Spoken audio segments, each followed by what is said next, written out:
You think you know the story.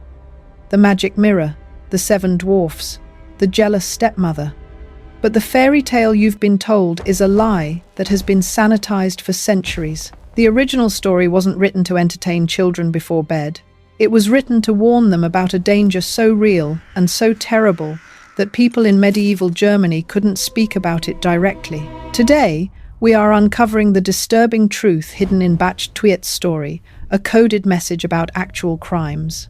Because in the Brothers Grimm's original 1812 manuscript, the villain wasn't a stepmother at all. The woman who orders the huntsman to cut out Bach Tweet's lungs and liver, who then boils those organs in salt and eats them thinking she is consuming her daughter's youth, was Bach Tweet's biological mother. And that is just the beginning. Once you understand who the 7 dwarfs actually were in 16th century history, and once you realize why the prince was really interested in that glass coffin, and I promise you, it wasn't for true love's kiss, you will realize this was never a fantasy. It was a forensic record of child labor, heavy metal poisoning, and the brutal politics of noble households. The Disney version is a lullaby. The real story is a crime scene. Let's begin. To understand why a mother would hunt her own daughter, we have to strip away 200 years of moral sanitization. We have to stop looking at this through the lens of a Disney movie and start looking at it through the cold, hard lens of medieval economics. In the 1812 manuscript, the biological mother's rage isn't triggered by a lack of love. It is triggered by a loss of power. And in the aristocratic circles of 16th century Germany, beauty was not an aesthetic trait. It was a currency. It was the primary asset a noble family possessed to secure alliances, acquire land, and expand their influence. A daughter's face was the key to the kingdom's survival. But here is the dark reality that the Brothers Grimm were recording. In a feudal household, there is only room for one queen. The mother's power, her influence over the king, her standing at court, her ability to command the loyalty of the nobles was entirely tethered to her desirability and her fertility. As long as she was the fairest, she was safe. She was valuable. But the moment her daughter blooms, the balance of power shifts. The daughter becomes the new asset, the new center of attention, the new future of the dynasty. The mother isn't looking at Bach Tweet and seeing a child, she is looking at her own obsolescence. She is seeing her replacement. This is where the story pivots from a domestic tragedy into a political thriller. The queen's jealousy is often dismissed by modern readers as simple vanity, the pettiness of an aging woman. But that is a modern misinterpretation. To a medieval audience, the queen's reaction was a recognizable, if extreme, response to a political coup. Bach Tweet wasn't just prettier. By surpassing her mother, she was inadvertently usurping her mother's position in the social hierarchy. And nothing symbolizes this shifting power dynamic more perfectly and more chillingly than the magic mirror. We tend to think of the mirror as a fantastical object, a cartoon face in the glass. But historically, the speaking mirror wasn't magic. It was technology. In the mid-1500s, the manufacture of high-quality, crystal-clear glass mirrors was a cutting-edge industry, centered in the Spessart region of Germany, the very region where the Grimms collected their tales. These mirrors were incredibly rare and astronomically expensive. A mirror of the size described in the story would have cost more than a prosperous farm. Owning one was a flex of immense wealth. But more importantly, a mirror that speaks the truth is a powerful metaphor for the court itself. In the German principalities, the mirror represented public opinion. It represented the gossip of the courtiers, the whispers of the servants, the judgment of society. When the queen asks, "Who is the fairest of them all?" she isn't asking for a compliment. She is asking for a poll numbers update. She is asking if she still holds the mandate of heaven. When the mirror replies that Bach Tweet is 1,000 times more beautiful, it isn't making a fashion statement. It is delivering a political death sentence. It is the voice of the court, announcing that the transfer of power has begun. The king's attention, the noble's favor, the future of the realm, it has all shifted to the child. The queen realizes she has been deposed, not by an invading army, but by her own biology. And this is where the folklore collides with the history books in a way that should make your blood run cold, because there was a real Bach Twet, or at least a real young woman whose tragic life provided the skeletal structure for this tale. Her name was Margaretha von Waldeck. Born in 1533, Margaretha was the daughter of the Count of Waldeck. Historical records describe her as a young woman of startling, almost unearthly beauty. And, just like in the tale, she had a stepmother figure, though in reality, the politics were even more complicated. Margaretha's beauty was so renowned that it became a problem. It attracted the attention of powerful men, including, eventually, Prince Philip II of Spain. Her existence became a diplomatic liability. The intricate web of marriages and alliances that held the German principalities together threatened to snap because of the influence this one young girl wielded simply by walking into a room. So, what happened to the real Bach Twet? She was sent away from her home, exiled to Brussels, much like Bach Twet was driven into the forest. And there, at the age of 21, she died suddenly and mysteriously. The chronicles of the Waldeck family are disturbingly vague about the cause, but the handwriting on her final will and testament tells a different story. Graphologists who have analysed her final signature note that her handwriting, usually elegant and steady, had deteriorated into a jagged, trembling scrawl. It is the classic neurological signature of tremors caused by heavy metal poisoning. The historical consensus suggests she was poisoned with arsenic or mercury, common tools of political assassination in the 16th century. And while the folklore simplified the villain into a single wicked mother, the reality was likely a conspiracy of nobles who decided that this young woman was too dangerous to be allowed to live. Her beauty had made her a chaotic element in a structured system. The brothers Grimm knew this history. They knew that in the high-stakes game of noble succession, children were often sacrificed to preserve the status quo. This brings us back to the most gruesome detail of the 1812 manuscript, the cannibalism. Why does the mother demand the lungs and the liver? Why does she boil them in salt and eat them? It wasn't just cruelty, it was ritual. In the mindset of pre-Enlightenment Europe, the liver was the seat of the soul, and the lungs were the vessel of the breath of life. By consuming them, the mother isn't just disposing of the body. She is attempting a metaphysical transaction. She is trying to ingest her daughter's vitality. She is trying to eat her way back to youth. She is trying to reclaim the power that biology stole from her. It is a desperate, vampiric act of a ruler refusing to abdicate. But the plan fails. The huntsman, moved by pity or perhaps simply unwilling to murder a royal princess and risk the king's wrath, deceives the queen. He brings her the organs of a wild boar. The queen eats them, satisfied, believing her rival is gone. But Bach Twet is not dead. She is running. And this is the moment where the story usually shifts into a pastoral fantasy. We imagine birds chirping, a cute cottage, and 7 friendly little men whistling while they work. But if you think the forest was a sanctuary, you haven't been paying attention to the timeline. Bach Twet didn't run to a safe house. She ran straight into the heart of one of the most brutal industrial operations in human history. She didn't find dwarfs. She found something that the German aristocracy was desperate to keep hidden underground. Because the 7 dwarfs were not magical creatures. They were victims of a system even more ruthless than the queen. And what Bach Twet found in that cottage wasn't a family. It was a workforce. When we think of the 7 dwarfs, we have been conditioned to see 7 distinct, lovable personalities. We see Doc, grumpy, happy. We see a cozy, thatched roof cottage nestled in a sun-dappled glade. We hear the whistling. We see the pickaxes thrown over shoulders like toys, but you need to erase that image from your mind. In the historical reality of the Hessian region where the brothers Grimm collected their tales, the 7 dwarfs were not magical forest spirits.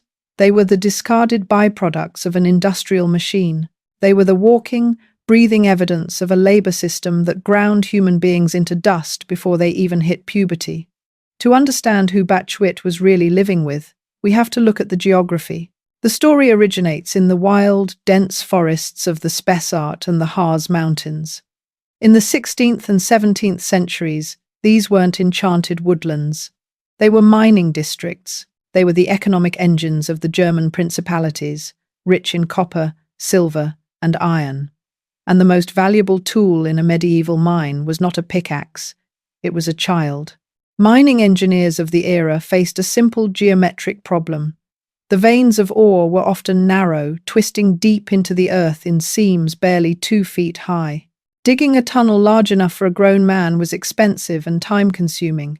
It was far cheaper and far more efficient to send down something or someone small enough to fit. Children as young as 6 or 7 years old were conscripted into this subterranean nightmare. They were known as Bergjungen or kleinen Bergeleute, literally small mountain people.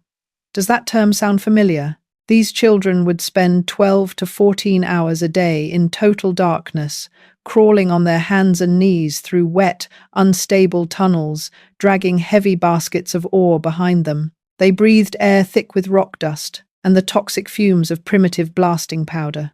They saw the sun only on Sundays. And this creates the horrifying medical reality behind the dwarf myth. If these children managed to survive the rockfalls, the explosions, and the lung disease, they didn't grow up, not in the way we understand growth. The severe malnutrition, combined with the lack of sunlight causing severe rickets, and the physical trauma of carrying heavy loads while their bones were still soft, resulted in permanent physical deformities. Their spines curved, creating the hunchback silhouette often associated with goblins and dwarfs in folklore. Their legs bowed, their growth plates fused prematurely. They remained unnaturally short, their bodies twisted by the weight of the earth they were forced to carry. Their skin, deprived of sunlight for years, took on a ghostly, translucent pallor, the pallor of mushrooms, as some chroniclers described it. When the Grimms wrote down dwarfs, they weren't describing a fantasy race.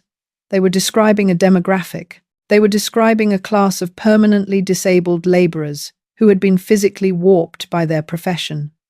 Even the iconic costume, the red-pointed hats, isn't a fashion choice invented by an illustrator. It was safety gear. Medieval miners wore padded hoods, often stuffed with straw or rags and dyed bright colors for visibility, to protect their heads from the jagged ceilings of the low tunnels and falling debris. The cute hat on your garden gnome is actually a stylized version of a hard hat worn by a crippled child laborer. This recontextualizes Batch Hewitt's arrival at the cottage entirely. She doesn't stumble upon a magical bachelor pad. She finds a barracks. These mining communities were often segregated from the main towns. They lived in the forest not because they loved nature, but because they were outcasts. They were unclean laborers, living on the fringe of society, often in communal shacks near the mine shafts, to maximize work time. And when Baktuit enters their home, the interaction that follows isn't one of hospitality. It is a transaction. Look closely at the text of the 1812 manuscript. The dwarfs don't just say, "You can stay because we are nice." They issue a conditional contract. They tell her, "If you will keep house for us, and cook, make beds, wash, sew, and knit, and keep everything clean and orderly, then you can stay with us." This is the language of servitude. Batch Twit, a noblewoman raised in a castle, is essentially stripped of her status and forced to become a domestic servant in exchange for protection. It was a survival strategy known as service for shelter, a common reality for runaway girls and war orphans in that era. The 7 dwarfs needed someone to manage their household because they were working themselves to death underground from dawn until dusk. Bat Twet needed a place where the Queen's soldiers wouldn't think to look. It was a symbiotic relationship born of desperation. The cottage wasn't filled with singing and dancing. It was likely a grim, silent place.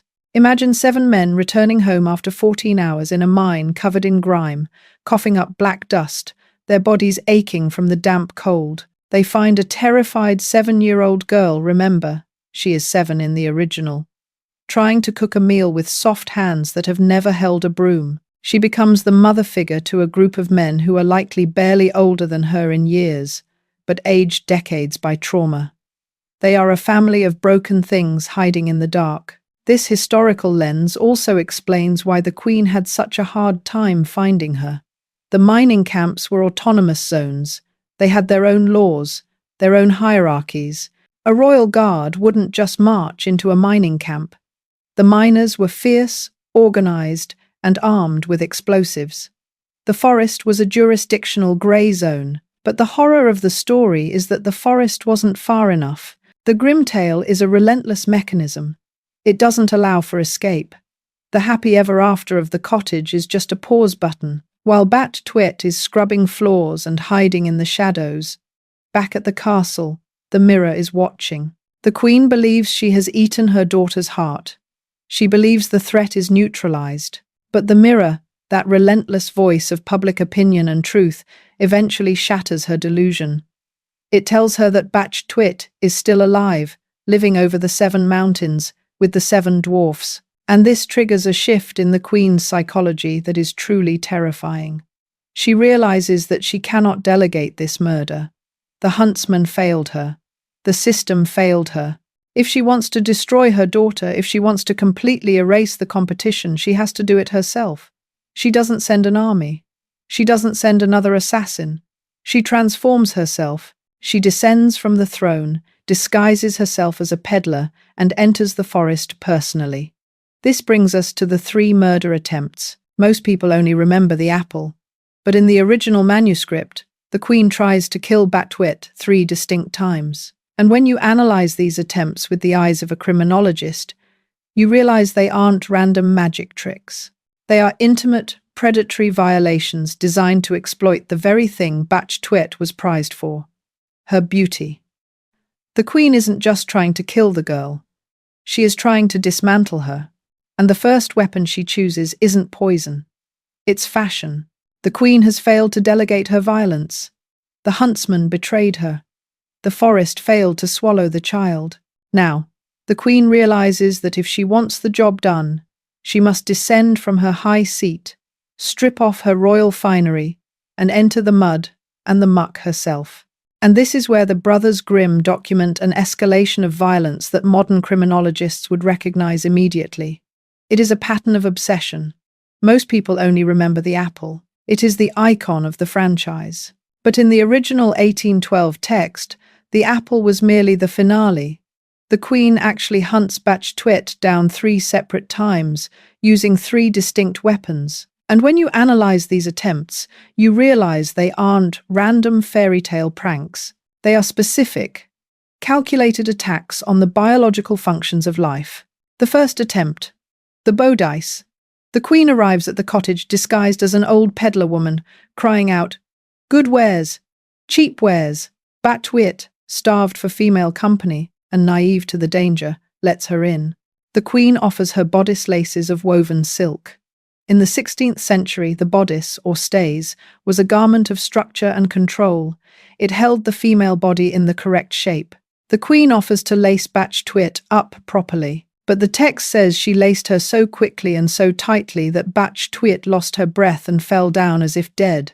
This wasn't magic.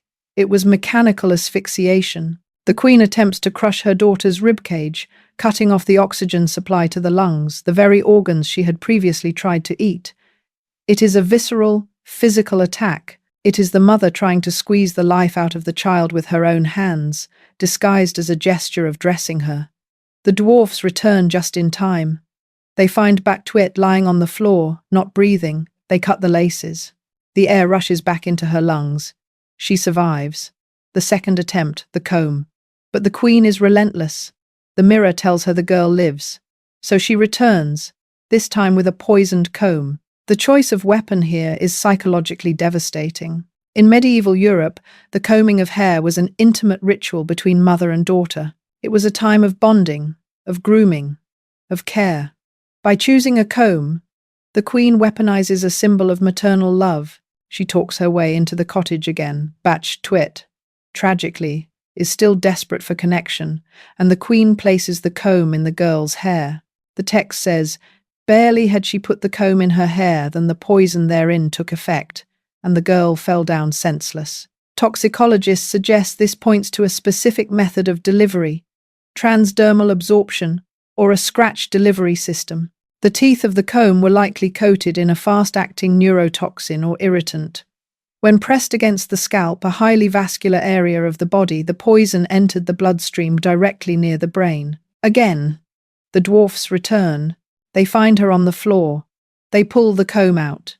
The removal of the source allows her to recover, though likely with permanent neurological damage. The third attempt, the apple. The queen has tried to crush her. She has tried to infect her. Now, she turns to the most sophisticated method in the poisoner's handbook. She returns to her secret room, a laboratory of death, and prepares the apple. The Grimms are very specific about the visual. It was white with red cheeks, so that everyone who saw it desired it. This is the Judas fruit.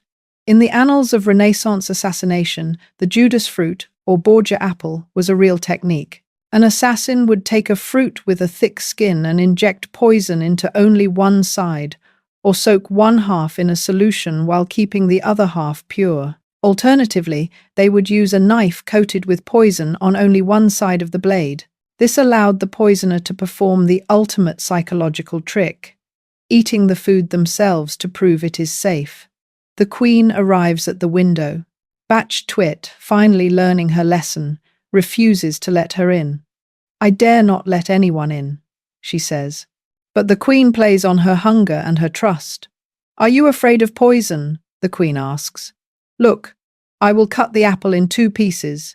You eat the red cheek, and I will eat the white." It is a masterclass in manipulation. The queen eats the white half. She smiles. She swallows. Batch Twit, seeing this, believes the fruit is safe. She takes the red, half the beautiful, tempting half, and bites. This time, she does not just fall down, she ceases to exist as a living being. The forensic evidence, belladonna. But here is where the science gets truly fascinating. What poison fits the symptoms described in the story? Batch Twit falls into a state where she appears dead, but her body does not decay. She retains her red lips. She retains her fresh appearance. She is essentially in a state of suspended animation. There is one botanical candidate that grows wild in the German forests that fits this profile perfectly. Atropa belladonna, also known as deadly nightshade. The name itself is a clue. Belladonna means beautiful woman in Italian. Renaissance women used drops of nightshade in their eyes to dilate their pupils, making them look wide-eyed and attractive, a literal beauty poison. But in high doses, belladonna is a potent anticholinergic. It creates a very specific set of symptoms. Paralysis. The muscles seize up. Respiratory depression. Breathing slows to a rate so shallow, it is almost imperceptible to the naked eye. Preservation of flush. Unlike other poisons that turn the victim blue, cyanosis or pale, belladonna can cause a flushing of the skin and a retention of color. To the medieval dwarfs, who lacked stethoscopes or ECG machines, Batch Twit would have looked dead. No breath on the mirror, no movement, but she was still fresh. This explains the glass coffin. The dwarfs, usually pragmatic men who bury their dead in the earth, cannot bring themselves to bury her. She looks just like a living human being, they say. They can't put her in the dark ground because, on some instinctual level, they sense she isn't gone, so they build a coffin of glass. Now, we view the glass coffin as a romantic fairy tale image, but in the context of the 16th century, it serves a much darker, forensic purpose. It is a quarantine chamber. It is a display case. Historically, noble families sometimes used glass-topped coffins for lying in state ceremonies to prove that a controversial figure was actually dead and hadn't been whisked away. But for Batch Twit, it becomes a prison of suspended animation. She is trapped in a chemical coma, displayed behind glass, preserved like a specimen in a jar. The queen returns to the castle. She asks the mirror one last time, and finally, the mirror answers, "You, my queen, are the fairest of all." The coup is complete. The rival is eliminated. The political threat is neutralized. But the story doesn't end with the victory of the villain. It introduces a new character, a prince. And if you think he is riding in to save the day with a kiss, you are projecting modern romance onto a medieval horror story. The prince doesn't want to save her. He wants to own her. We have reached the point in the story where the Disney version introduces a savior. A handsome prince rides in, sees the beautiful maiden, falls in love, and breaks the spell with true love's kiss. It is the foundational myth of modern romance. Love conquers death. But the brothers Grimm were not writing a romance. They were writing a horror story. And in the original 1812 manuscript, the prince is not a hero. He is a deviant. Let's look at the text. The prince does not find a sleeping woman and hope to wake her. He finds a glass coffin containing a corpse, and he decides he must own it. He doesn't try to check her pulse. He doesn't call for a doctor. He negotiates a price. He offers the dwarfs gold for the coffin. When they refuse, saying they wouldn't sell it for all the gold in the world, he begs, he pleads, he tells them, "I cannot live without seeing Batchwet." Pause and consider the psychology here. He isn't in love with a person. He is obsessed with an object.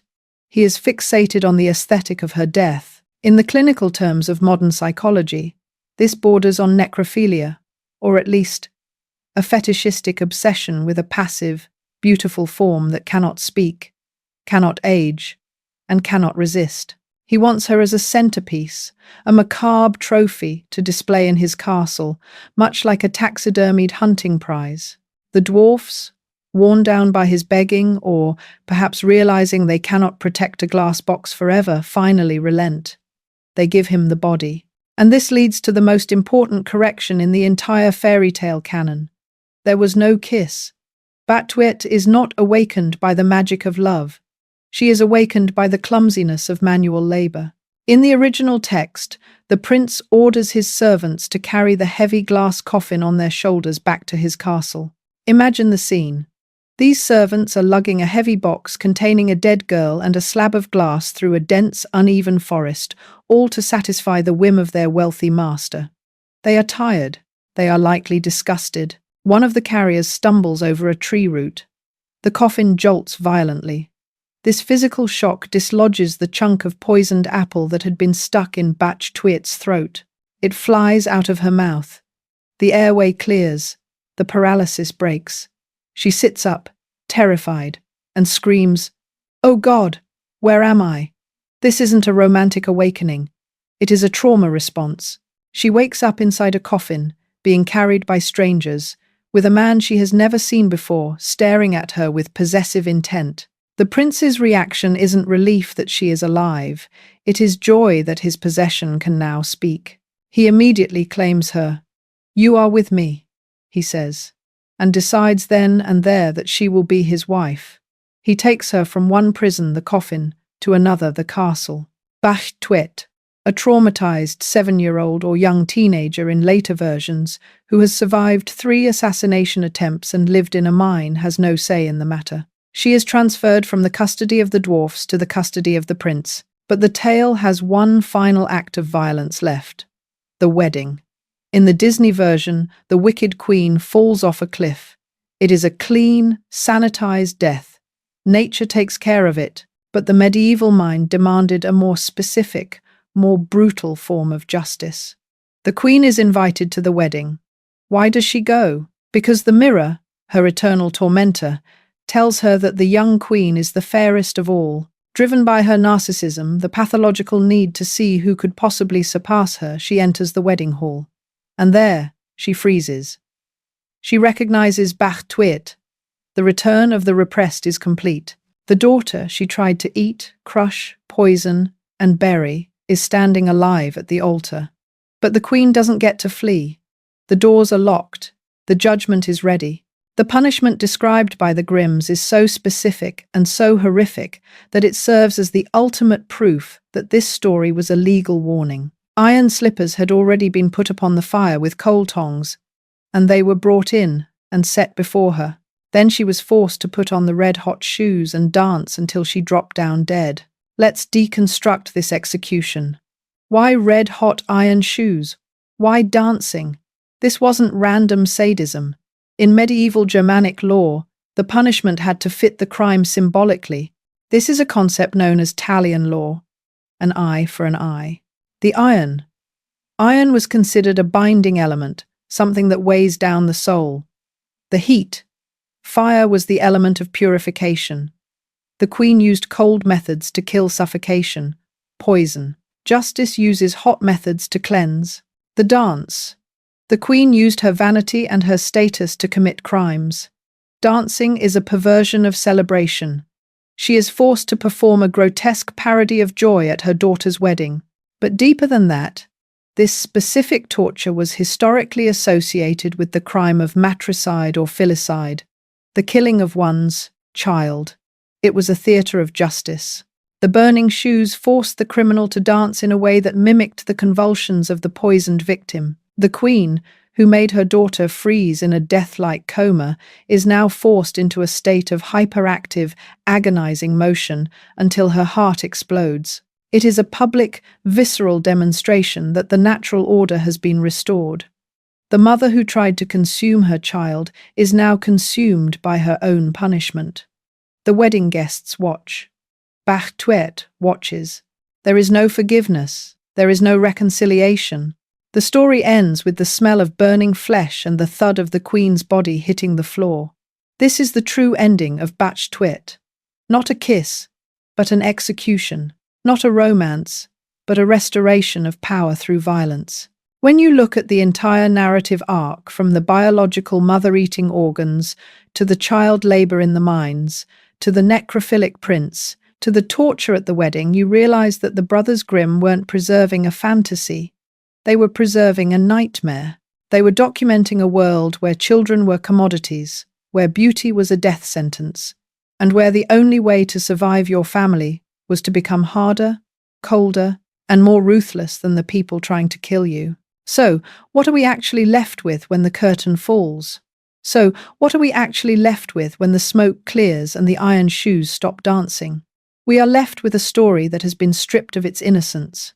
We can no longer look at Bach-Tuet as a simple bedtime story about a princess and a piece of fruit. Once you see the forensic evidence, the cannibalism, the child labor, the heavy metal poisoning, and the necrophilia, you cannot unsee it. The brothers Grimm didn't write a fantasy. They built a time capsule. They took the deepest, darkest traumas of medieval life, the fear of starvation, the brutality of the marriage market, and the terrifying reality that a parent could become a predator, and they encased them in the amber of folklore. They wrapped the ugly truth in magic mirrors and glass coffins so that the warning could survive the centuries. And that is why this story endures. It doesn't survive because we love the songs. It survives because, deep down in our reptilian brain, we recognize the danger. We instinctively understand the warning that the Grimms carved into the narrative. Trust no one. Not the stranger at the window. Not the smile in the mirror. Not even the hand that combs your hair. We have spent the last 100 years polishing this story, scrubbing away the blood, and turning the tragedy of a child miner into a theme park attraction. We told ourselves that the monsters weren't real, but the monsters were real. They were just ordinary people, driven by power, jealousy, and greed, hiding behind the walls of a castle. Bach-Tuet is not a fairy tale. It is a crime scene that we have been mistaking for a dream. If you want to help us open more cold cases from history and uncover the disturbing origins behind the stories you thought you knew, make sure you subscribe to the channel and ring the bell. We have only scratched the surface of the Grimm archives. And trust me, the story of Cinderella is hiding a secret even darker than this one. Until then, be careful who you let in.